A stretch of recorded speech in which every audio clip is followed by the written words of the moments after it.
नमस्कार। जो कोई भी 2025-26 के लिए क्लास 12th की इंग्लिश परीक्षा की तैयारी कर रहा है, तो ये विश्लेषण खास तौर पर उनके लिए ही है।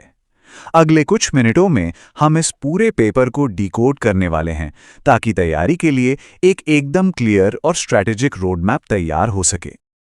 100 मार्क्स सुनने में ये एक बड़ा नंबर लग सकता है ना? पर घबराने की कोई बात नहीं है। एक सही स्ट्रैटेजी और अच्छी प्लानिंग के साथ ये टारगेट बिल्कुल हासिल किया जा सकता है। चलिए देखते हैं कैसे। तो हम अपने इस विश्लेषण को इन 5 हिस्सों में देखेंगे। हम पेपर के हर सेक्शन को समझेंगे, मार्क्स कैसे बटे हैं ये जानेंगे, और आखिर में उन सभी लेसन्स पर भी नजर डालेंगे जो सफलता के लिए जरूरी हैं। ठीक है, तो चलिए शुरू करते हैं। इस एग्जाम को एक बड़े टेस्ट की तरह नहीं, बल्कि 4 अलग-अलग मैनेज किए जा सकने वाले हिस्सों की तरह देखना है। हर हिस्से की अपनी अहमियत है और अपनी एक अलग स्ट्रैटेजी। अब देखिए, ये स्लाइड काफी दिलचस्प है। जरा मार्क्स के बंटवारे पर गौर कीजिए। लिटरेचर सेक्शन अकेले ही 40% मार्क्स का है। इसका मतलब साफ है कि तैयारी का एक बड़ा हिस्सा इसी पर फोकस होना चाहिए। ग्रामर भी 25% के साथ कुछ कम नहीं है, तो इसे नज़रअंदाज नहीं कर सकते। ये जानना बहुत ज़रूरी है कि सबसे ज़्यादा ध्यान कहाँ देना है। चलिए अब पेपर के पहले 2 सेक्शंस, रीडिंग और राइटिंग पर चलते हैं। ये दोनों मिलकर 35 मार्क्स के हैं और कम्युनिकेशन स्किल्स की असली नींव यही बनाते हैं। रीडिंग सेक्शन यानी सेक्शन ए कुल 15 मार्क्स का है। इसमें एक लंबा अनसीन पैसेज आएगा, जिसके बेसिस पर 12 मार्क्स के सवाल होंगे और 3 मार्क्स के वोकैबुलरी के सवाल। मेरी एक सलाह है, इस सेक्शन में अच्छा स्कोर करने के लिए रोज थोड़ा न्यूज़पेपर या मैगजीन पढ़ने की आदत डाल लीजिए। इससे वोकैबुलरी और समझने की स्पीड दोनों में जबरदस्त सुधार होगा। अगला है 20 मार्क्स का राइटिंग सेक्शन। इसमें 2 मुख्य काम हैं और दोनों के 10-10 मार्क्स हैं। एक आर्टिकल और एक लेटर। यहां एक जरूरी बात यह है कि इन दोनों का फॉर्मेट यानी प्रारूप अच्छे से समझना बहुत ही जरूरी है। सही फॉर्मेट फॉलो करने से ही अच्छे मार्क्स मिल सकते हैं। अब आते हैं ग्रामर सेक्शन पर। ये पूरे 25 मार्क्स का है और इसमें एक्यूरेसी ही सब कुछ है। ये एक ऐसा सेक्शन है जहां अगर नियम पक्के हों तो पूरे के पूरे मार्क्स हासिल किए जा सकते हैं। तो ये 25 मार्क्स बटे कैसे हैं? 20 मार्क्स हैं 10 छोटे या ऑब्जेक्टिव टाइप सवालों के लिए, यानी हर सवाल 2 मार्क्स का, और बाकी 5 मार्क्स एक छोटे से पैराग्राफ को हिंदी से इंग्लिश में ट्रांसलेट करने के लिए मिलेंगे। ये उन सभी टॉपिक्स की लिस्ट है जिन पर महारत हासिल करनी होगी। Narration, synthesis, transformation. ये लिस्ट थोड़ी लंबी लग सकती है, लेकिन घबराने की जरूरत नहीं है। रेगुलर प्रैक्टिस से इन सब पर अच्छी पकड़ बनाई जा सकती है। ये एक बहुत ही महत्वपूर्ण ऑफिशियल नोट है। इसका सीधा सा मतलब है कि ग्रामर की तैयारी के लिए सबसे अच्छी गाइडेंस सब्जेक्ट टीचर से ही मिलेगी। उनसे पूछे कि प्रैक्टिस के लिए कौन सी किताब सबसे अच्छी रहेगी।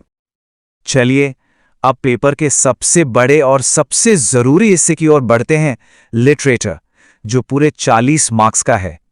ये सेक्शन स्कोर को सच में आसमान पर पहुंचा सकता है।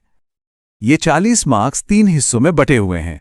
मेन टेक्स्ट बुक फ्लेमिंगो के प्रोज से 15 मार्क्स, उसी किताब की पोएट्री से 10 मार्क्स और सप्लीमेंट्री रीडर विस्टा से 15 मार्क्स। ध्यान दीजिए कि प्रोज और विस्टास का वेटेज बराबर है। पोएट्री सेक्शन में एक छोटा सा ट्विस्ट है।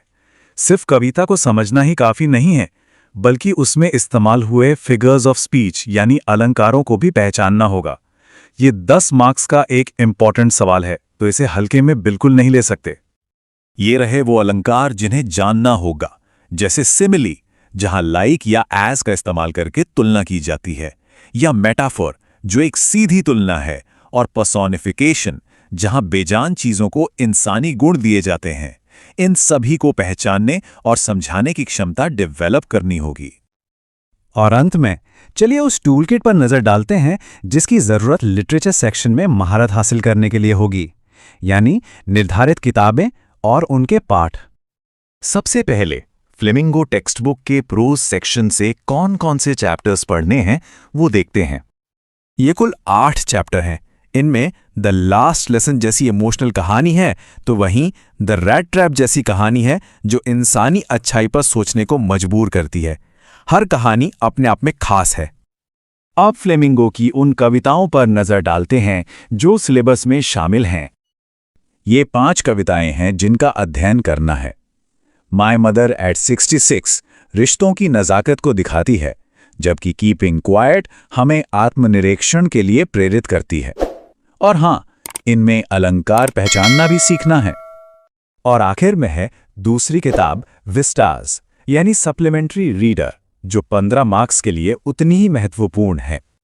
इसमें ये 6 दिलचस्प कहानियां हैं। द टाइगर किंग सत्ता और घमंड पर एक मजेदार व्यंग्य है, तो वहीं द एनिमी युद्ध के दौरान इंसानियत के मुश्किल फैसलों पर सवाल उठाती है।